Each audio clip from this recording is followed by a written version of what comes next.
sobre los sistemas de investigación humana. ¿Cuáles son los objetivos de la asignatura? Conocer los conceptos básicos de la especialidad forense, proporcionar conocimientos básicos para que el alumno pueda adentrarse en el trabajo de un técnico o perito forense, conocer los principios, técnicas y procedimientos de la identificación de las personas y aprender los cambios que ocurren con la muerte, incluyendo sus características, manifestaciones morfológicas e importancia para la investigación judicial.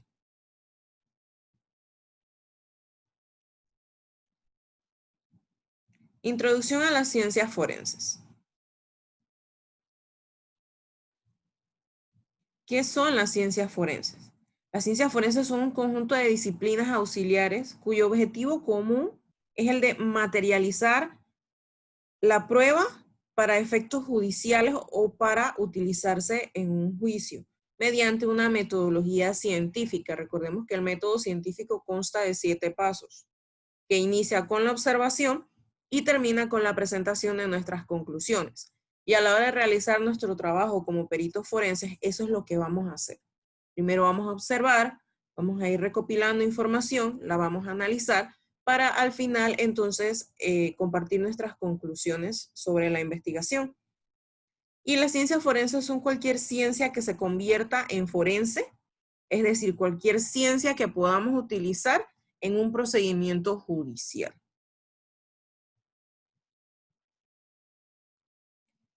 Las ciencias forenses son la aplicación de los principios, métodos, procedimientos y técnicas, tanto de la física como de la química y la biología.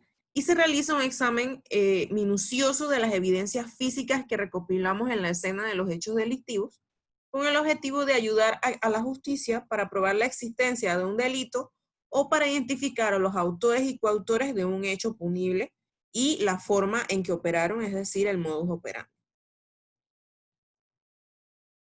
Ahora, ¿cuáles son las ramas de las ciencias forenses? Tenemos la criminología, la entomología, la antropología, la toxicología, la psicología y psiquiatría, la genética biológica, la medicina legal, la odontología forense y la balística. En todas ellas, las ciencias forenses tienen una base y una ayuda para lograr determinar ciertas cosas que queremos saber. En el caso de esta asignatura, investigamos la identidad o la identificación que tenemos como ser humano, es decir, tanto nuestro nombre como nuestras características fenotípicas y genotípicas. Es decir, nuestra raza, nuestra edad, también se puede determinar la estatura y si somos hombres o mujeres. En cuanto a los sistemas de identificación humana, son todos aquellos elementos relacionados o referibles a una misma acción, es decir, que nos ayudan a reconocer si tenemos ante nosotros una persona, un ser humano, un animal o una cosa. Y es lo que se supone que estamos buscando. ¿Qué utilizamos para identificar a alguien? La topografía, la dactiloscopía, recordemos que ni siquiera los gemelos idénticos tienen la misma huella dactilar, la antropometría, el retrato hablado, la odontología forense, la genética forense, la reconstrucción craneofacial, la superposición fotográfica craneofacial y el estudio anatómico histológico, que ya se refiere más que nada a las necropsias.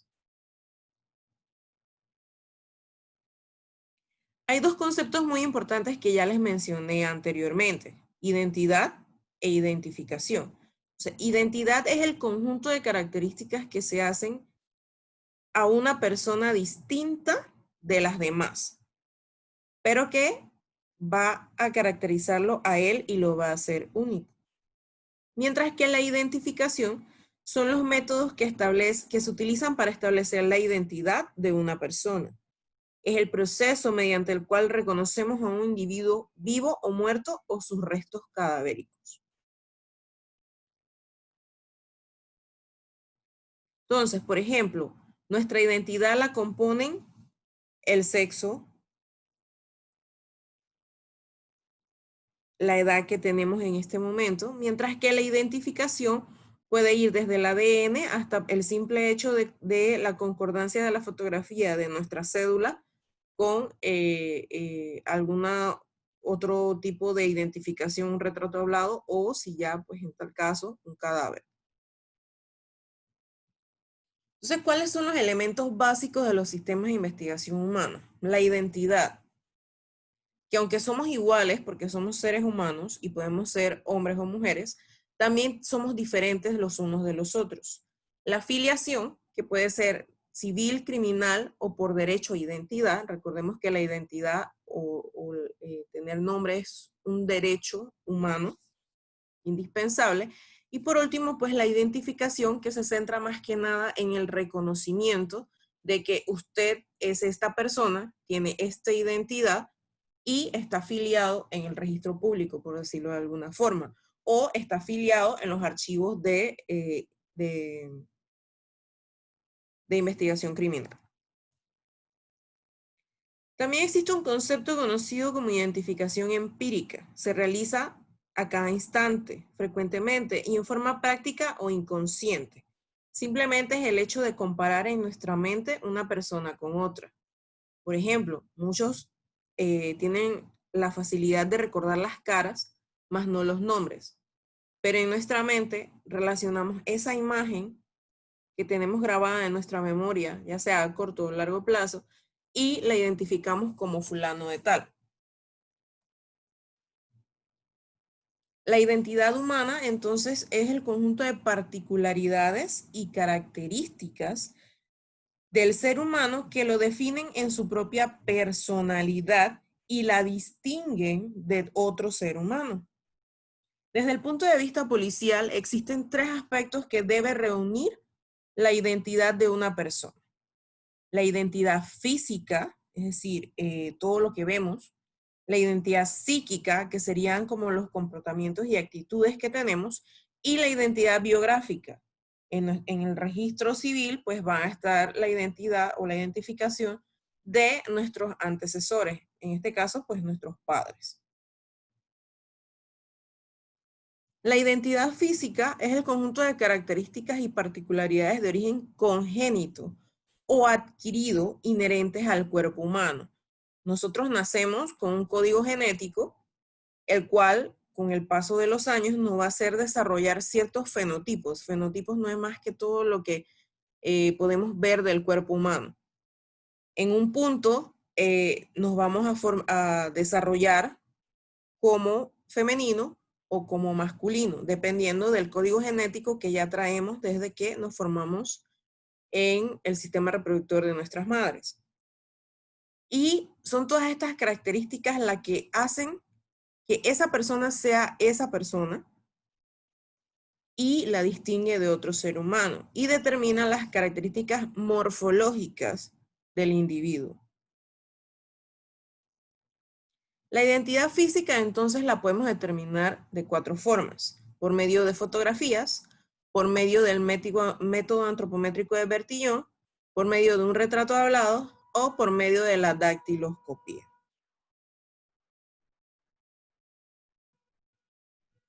La identidad psíquica, como ya les mencioné, es el conjunto de características y particularidades que nos hacen inherentes al yo interno, es decir, mi forma de pensar, mi forma de actuar, mi forma de responder a ciertos estímulos y cómo yo exteriorizo todas esas cosas en mi vida o en mi actuar que hacen que yo sea único desde el punto de vista psíquico. Y la realizamos a través de manifestaciones visibles de la personalidad de una persona y la obtenemos luego de estímulos o motivaciones.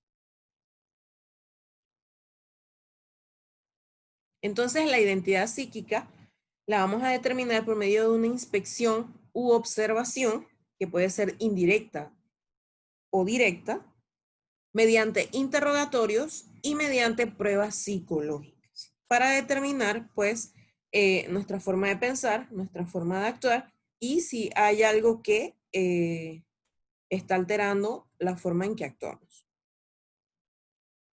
La identidad biográfica son todas las características y particularidades con las que nacemos y que adquirimos que nos hacen únicos, pero ligado a que mi ADN tiene cierta concordancia con mi padre y cierta concordancia con mi madre. Y eso los hacen mis predecesores, así como mis abuelos, también me hace estar ligado a mis tíos, a mis primos, a mis hermanos, y son las características de una persona que, por ejemplo, la puede describir en una biografía. Yo soy fulana de tal, nací en el año tal, en la ciudad tal, mis padres son fulano y mengano, y así sucesivamente. ¿Qué métodos voy a utilizar entonces para lograr la identificación positiva de una persona? ¿Qué es y cómo lo hacemos? Es el procedimiento o modo de identificar cierta o determinada persona o cosa. Es distinguir todos los elementos necesarios para diferenciar la semejanza de la identidad y consiste en determinar en forma indubitable y categórica la existencia de la identidad de una persona. Es el hecho de hacer algo ordenadamente, como ya les dije al inicio, por medio del método científico, un procedimiento para discernir y descubrir la verdad, dividiéndolo en los aspectos analítico y sintético. El analítico para desatar o separar las partes para conocer cada una y sintético para unir un componente en un todo al reunir todas esas partes que ya analicé.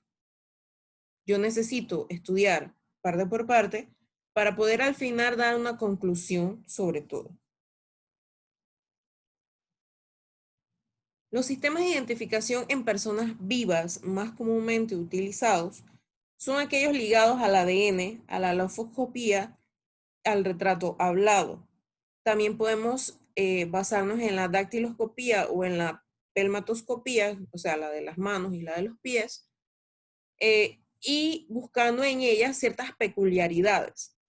Como ya les dije, no todos tenemos las mismas huellas dactilares y nuestras huellas pueden verse alteradas por muchos procesos, ya sea de nuestra vida cotidiana, algún accidente o alguna herida que podamos sufrir o cirugías. Entonces podemos encontrar, por ejemplo, como en esta imagen, dedos que tienen las yemas llenas de callos. Este es un dedo normal y este es un dedo con estigmas profesionales. Por ejemplo, el hecho de trabajar con químicos y no utilizar la protección adecuada puede hacer que se nos borren las huellas dactilares, que también puede suceder cuando sufrimos quemaduras. Por ejemplo, si nos cortamos, en la dactiloscopía, perdón, les enseñan que uno debe marcar en el archivo que esa seña en particular no es parte de la huella, sino que es una cicatriz. Y eso no es que nos cambie el dueño del archivo, sino que simplemente es una característica que podemos adquirir en cualquier momento de nuestra vida. ¿Qué necesito para identificar?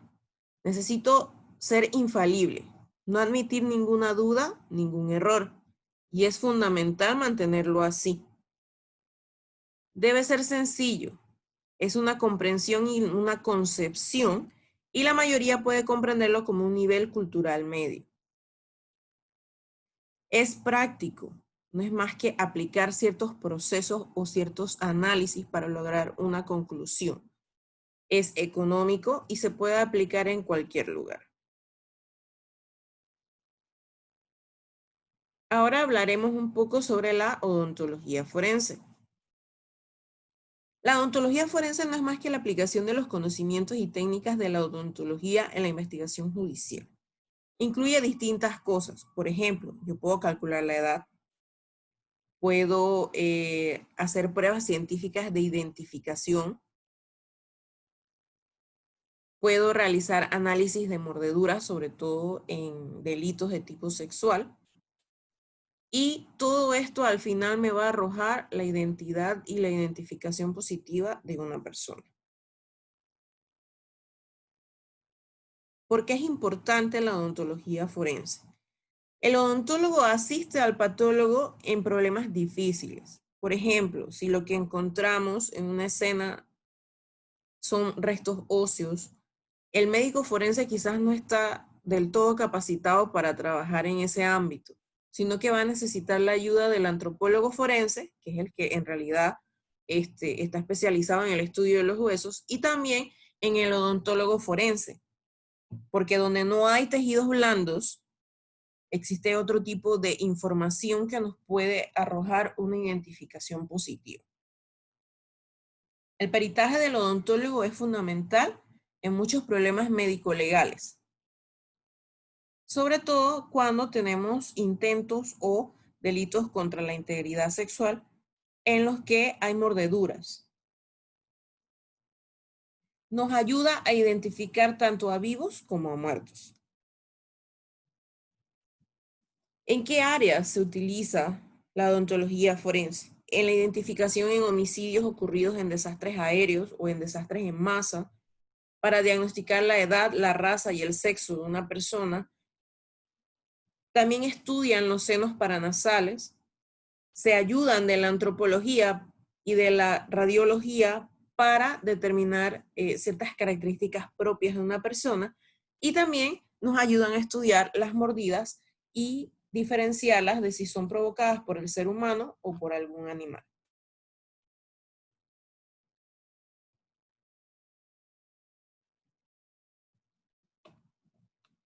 En cuanto a su historia, inicia más que nada en las pirámides de Giza. ¿Por qué? Porque es allí donde se dan los primeros hallazgos de trabajos dentales que utilizaban hilos de oro o de cobre para modificar los dientes. Incluso hay algunos pueblos que utilizaban injertos de piedras preciosas en los dientes, y eso era como una moda o algo que les determinaba que tenían cierto estatus socioeconómico en esos pueblos. Y también hemos tenido aportes de otros investigadores desde Europa a Estados Unidos, Cuba y en Latinoamérica, que han llevado a que poco a poco la odontología forense se desenvuelva en este ámbito legal. Toda ciencia forense empezó con el único problema de que no era reconocida. Entonces, si yo llevaba un peritaje de un odontólogo a un juicio para determinar que esta mordida era de esta persona, ellos al inicio simplemente refutaban y denegaban o rechazaban esas pruebas porque no la aceptaban como una ciencia forense. ¿Con qué otras ciencias forenses se relaciona la odontología? Ya les mencioné la antropología humana, puesto que entre ambas determinan el sexo, la talla, la edad, el grupo étnico, e incluso llegan a hacer reconstrucciones faciales de los restos humanos. También se ayuda de la tanatología. La tanatología es la rama de la medicina médico-legal que se encarga del estudio de la muerte y del cadáver. La anatomía dental, que estudia las características de los dientes, sus raíces, la forma de los mismos, así como también las funciones. Y también con la anatomía humana, que es la que nos ayuda con el estudio científico de la causa y la manera de muerte por medio de una necropsia médico-legal.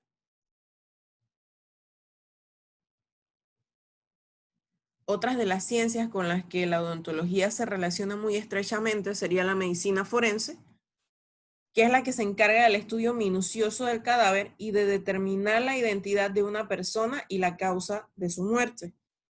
Y con la neuropsiquiatría forense, que no es más que una rama específica de la psiquiatría, se ocupa de realizar evaluaciones clínicas con el fin de orientar a las autoridades.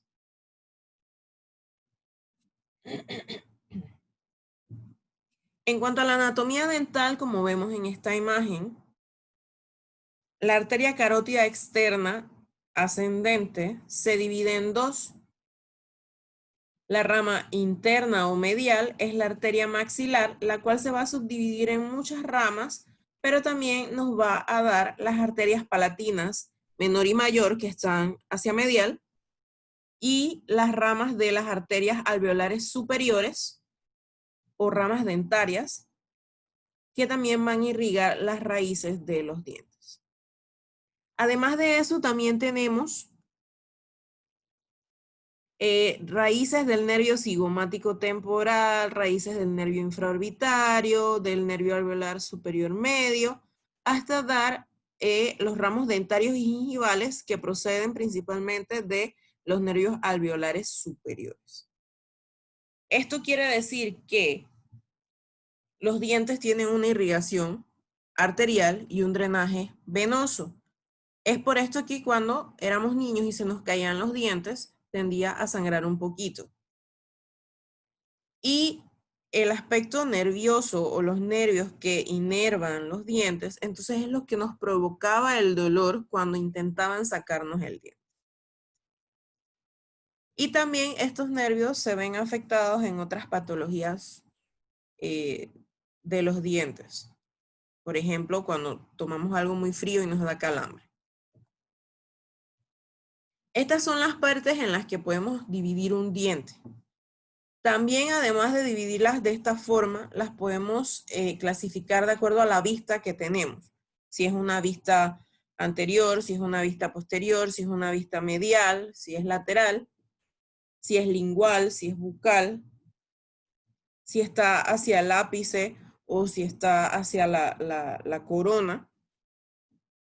Y bueno, así podemos dividir el diente entonces en tres partes. La corona, que va a incluir el esmalte, la dentina, la pulpa y la papila.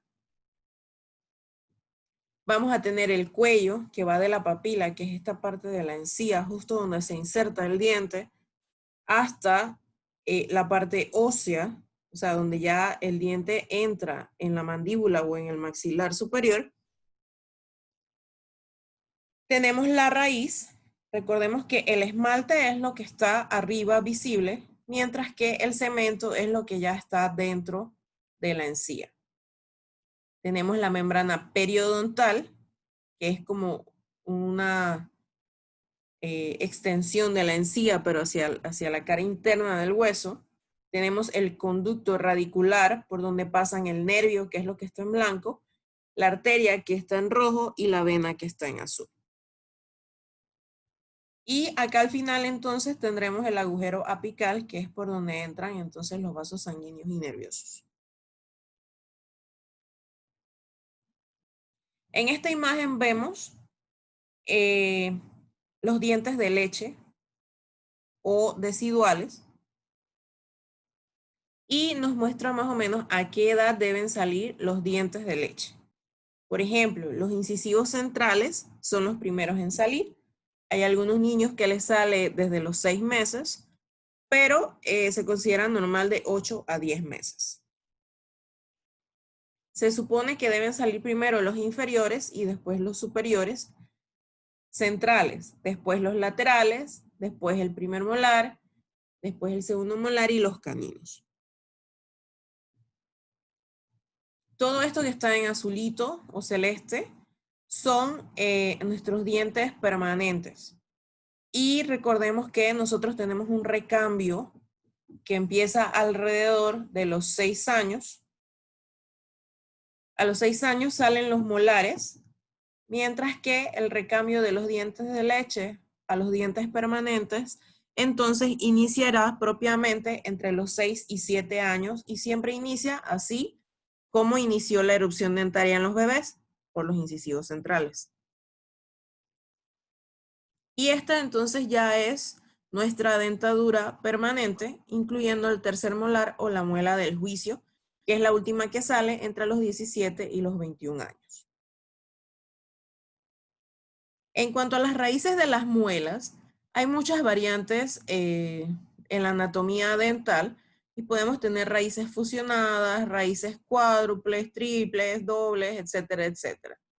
Y eso va a depender más que nada del tipo de herencia y la raza a la que pertenece la persona.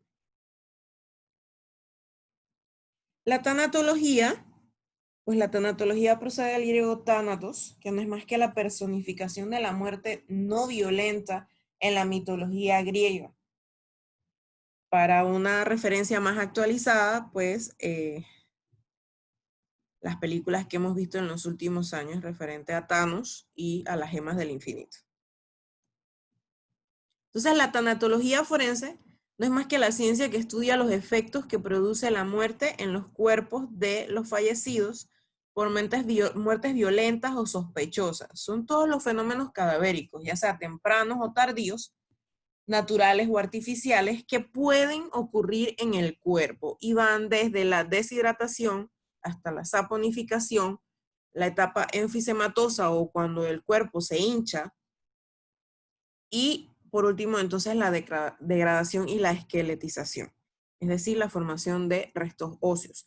Y estos fenómenos cadavéricos más adelante los vamos a estudiar profundamente y son ellos los que nos van a ayudar a determinar si este cadáver tiene 3 horas de fallecido, si tiene un día, si tiene una semana, si tiene un mes o si ya tiene años de haber fallecido. Y hay algunas otras cosas que se agregan, por ejemplo, el efecto de la tierra donde encontramos los restos óseos y el trabajo de los insectos o de los carroñeros.